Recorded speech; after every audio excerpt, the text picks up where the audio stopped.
غزوہ اس کو کہتے ہیں جس میں حضور پاک صلی اللہ علیہ وسلم نے خود شرکت فرمائی ہو۔ اسلام کا جو پہلا غزوہ ہوا غزوہ بدر، جہاں پر کفار لوگوں کے بڑے بڑے سردار مارے گئے، ابو جہل مارا گیا، اس کا بدلہ لینے کے لیے جبل احد ہوئی، جہاں پر کافروں کی تعداد 3000 تھی اور صحابہ اکرام کی تعداد 700 تھی۔ انشاءاللہ وہاں پر جا کر سلام پیش کریں گے۔ غزوہ خندق کے مقام پر جو یہودیوں کی تعداد تھی، مشکرین مکہ کی جو تعداد تھی وہ 10,000 تھی، اور صحابہ اکرام مسلمانوں کی جو تعداد تھی وہ 1300 تھی۔ اس جگہ کے 4 نام لیے جاتے ہیں۔ غزوہ خندق کا مقام 7 مساجد، میدان فتح اور سورۃ احزاب میں اس جنگ کا ذکر آیا ہے۔ غزوہ خندق اس کو اس لیے کہا جاتا ہے کہ یہاں پر خندق کھود کر جنگ لڑی گئی تھی۔ 7 مساجد اس کو اس لیے کہتے ہیں کہ یہاں پر 7 صحابہ اکرام کے خیمے مبارک تھے، ان کو توسیع کر کے چھوٹی چھوٹی 7 مسجدیں بنا دی گئی ہیں۔ میدان فتح اس کو اس لیے کہتے ہیں کہ یہاں پر بغیر کسی جانی و مالی نقصان کے مسلمانوں کو زبردست فتح حاصل ہوئی، اور سورۃ احزاب میں جنگ خندق کا ذکر آیا ہے۔ جب کفار لوگ مدینہ پر حملہ کرنے کے لیے آئے تو حضور پاک صلی اللہ علیہ وسلم نے خندق کے مقام پر جنگ کو ترتیب دیا، اور بڑا ہی زبردست ترتیب دیا۔ تمام صحابہ اکرام سے مشورے کیے گئے کہ جنگ کو کیسے لڑا جائے۔ ہر صحابی نے اپنا اپنا مشورہ دیا۔ حضرت سلمان فارسی رضی اللہ تعالیٰ عنہ جو کہ ایران فارس کے رہنے والے تھے، انہوں نے مشورہ دیا کہ یا رسول اللہ صلی اللہ علیہ وسلم، جب فارس میں جنگ لڑی جاتی تھی تو لوگ خندق کھود کے جنگ لڑتے تھے اور وہ جنگ کو فتح کر لیا کرتے تھے۔ حضور پاک صلی اللہ علیہ وسلم کو حضرت سلمان فارسی رضی اللہ تعالیٰ عنہ کا مشورہ پسند آیا، اور 10 کا گروہ تیار کیا اور سب کو خندق کھودنے پر لگا دیا۔ ہر شخص کے حصے میں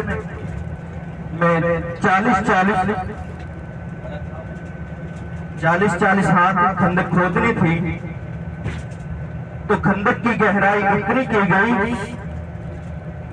کہ اگر کوئی اس میں گر جائے تو واپس نہیں نکل سکتا تھا، اور چوڑائی اتنی زیادہ کی گئی کہ تیز رفتار گھوڑا بھی اس کو پھلانگ نہیں سکتا تھا۔ صاحب یہ اپنے سیدھے ہاتھ پہ آپ توجہ کریں، آپ کو وائٹ کلر کی سفید کلر کی مسجد نظر آ رہی ہے، یہ جامع خندق کے نام سے مسجد ہے۔ یہاں پر حضرت ابوبکر صدیق رضی اللہ تعالیٰ عنہ، حضرت عمر بن خطاب رضی اللہ تعالیٰ عنہ کا خیمہ مبارک تھا، اور یہ جو آگے والا مینار ہے اس کے سامنے ایک چھوٹی سی کمرہ نما مسجد ہے، پہاڑ کے بالکل ساتھ اوپر کر کے مسجد فتح۔ یہاں پر حضور پاک صلی اللہ علیہ وسلم کا خیمہ مبارک تھا،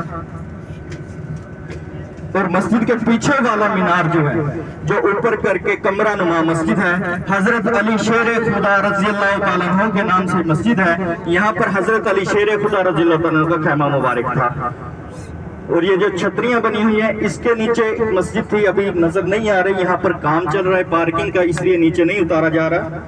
یہاں پر تھی حضرت سلمان فارسی رضی اللہ تعالیٰ عنہ کے نام سے مسجد، اور جہاں پر حضرت علی کی مسجد ہے اس کے نیچے ہی بی بی فاطمہ رضی اللہ عنہ کا خیمہ مبارک تھا، وہ بھی یہاں سے نہیں نظر آئے گا کیونکہ یہاں پر کام چل رہا ہے، ان کو دوبارہ سے گرا کر دوبارہ سے بنایا جا رہا ہے۔ وہ آپ کو مستری نظر آ رہے ہوں گے اوپر مسجد کے ساتھ ایک چھوٹی مسجد، تو یہاں پر کام چل رہا ہے۔ انشاءاللہ جو ہمارا اترنے والا مقام ہے مسجد قبلتین، وہاں پر انشاءاللہ آپ کو اتارا جائے گا، وہاں پر نفل بھی ادا کیے جائیں گے۔ تو جب کفار لوگ حملہ کرنے کے لیے یہاں پر آئے تو خندق کو کھدا دیکھا تو انہوں نے اپنے خیمے اسی جگہ پر لگا لیے۔ سیدھے ہاتھ پر صحابہ اکرام کے خیمے مبارک تھے، جہاں پر یہ مسجدیں بنی ہوئی ہیں، جس روڈ سے ہماری گاڑی جا رہی ہے یہاں پر خندق کھودی گئی تھی، اور الٹے ہاتھ پر کافروں کے خیمے تھے۔ جب انہوں نے خندق کو کھدا دیکھا تو انہوں نے وہیں پر پڑاؤ ڈال لیا، اور 21 دن تک یہ جنگ جاری رہی۔ ان کی ضرورت نہیں ہوئی کہ وہ خندق کو کراس کر سکیں۔ حضور پاک صلی اللہ علیہ وسلم نے جب دعا فرمائی تو حضور پاک صلی اللہ علیہ وسلم کی دعا رنگ لائی۔ اگلے ہی رات تیز آندھی طوفان چلا، کفار کے گھوڑے آپس میں ٹکرا گئے، ان کے جو خیمے تھے وہ اکھڑ گئے، اور ان میں ایک دہشت طاری ہو گئی۔ ان کو علم ہو گیا کہ یہ کوئی غیبی مدد ہے جس کے آگے ہم نہیں ٹک سکتے۔ اور وہ اس طرح اپنا میدان یہاں سے چھوڑ کر بھاگ گئے۔ یہاں پر مسلمانوں کو بغیر کسی جانی و مالی نقصان کے فتح حاصل ہوئی تھی۔ اس کے بعد کبھی کسی کی ضرورت نہیں ہوئی کہ مدینے پر حملہ کر سکے۔ یہ اسلام کی تیسری بڑی جنگ تھی۔ کفار لوگوں کی تعداد بہت زیادہ تھی، 10,000 کے قریب تقریباً دشمن تھے، اور جو مسلمانوں کی تعداد تھی وہ 1300۔ تو انشاءاللہ ابھی ہماری گاڑی مسجد قبلتین جہاں پر مسلمانوں کے قبلے کا رخ چینج ہوا اس طرف رواں ہے۔ حضور پاک صلی اللہ علیہ وسلم جب مکہ سے مدینہ ہجرت کر کے آئے تو بنو سلمہ کا علاقہ جہاں پر مسجد قبلتین واقع ہے، وہاں پر دو لوگوں کی لڑائی ہوئی، ان کی صلح کے لیے تشریف لائے۔ نماز کا وقت ہو گیا، غالباً ظہر یا عصر کا ٹائم تھا۔ دو روایت آتی ہیں، ایک روایت میں آتا ہے کہ ظہر کا ٹائم تھا، دوسری روایت میں آتا ہے کہ عصر کا ٹائم تھا۔ 4 رکعت والی نماز تھی۔ حضور پاک صلی اللہ علیہ وسلم نماز ادا کر رہے تھے، آپ کے پیچھے 10 صحابہ کرام نماز پڑھ رہے تھے۔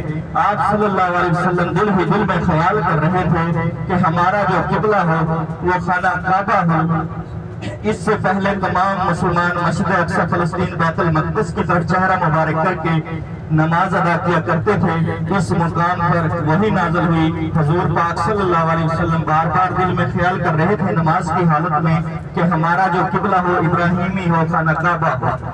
حضور پاک صلی اللہ علیہ وسلم کا بار بار دل میں خیال کرنا اللہ پاک کو اتنا پسند آیا کہ وہی نازل ہوئی کہ اے محمد، ہم دیکھ رہے ہیں آپ کا یہ بار بار دل میں خیال کرنا، میرا محبوب جس طرف چاہتا ہے اپنا چہرہ مبارک پھیر سکتا ہے۔ حضور پاک صلی اللہ علیہ وسلم نے نماز ہی کی حالت میں اپنا چہرہ مبارک مسجد اقصی سے ہٹا کر خانہ کعبہ کی طرف پھیر دیا۔ آپ کے پیچھے 10 صحابہ کرام جو نماز ادا کر رہے تھے انہوں نے بھی آپ کے جیسا ہی عمل کیا اور اپنا چہرہ مبارک خانہ کعبہ کی طرف پھیر لیا۔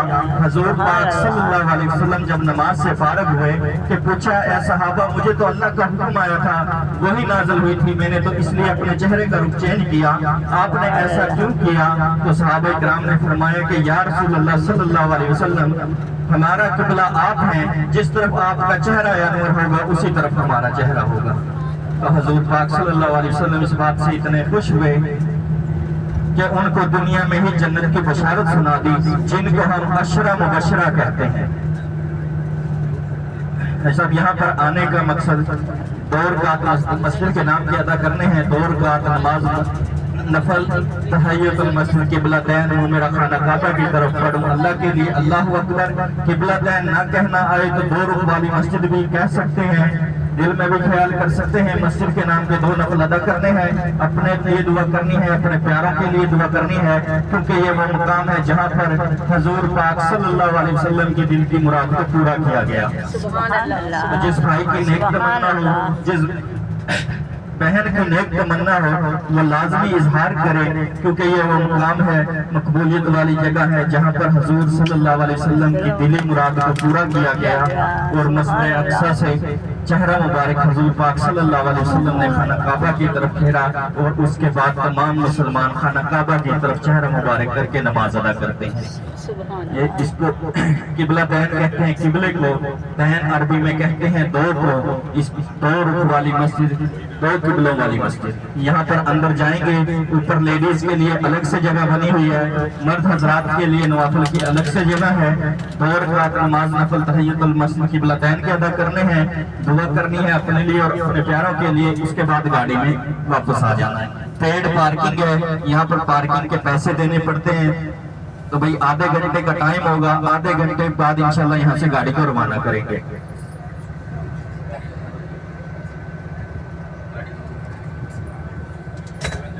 7:50 ہو گئے ہیں، 8:20 پہ انشاءاللہ گاڑی کو یہاں سے روانہ کریں گے، اور جبل احد کی طرف انشاءاللہ ہماری اگلی زیارت ہوگی۔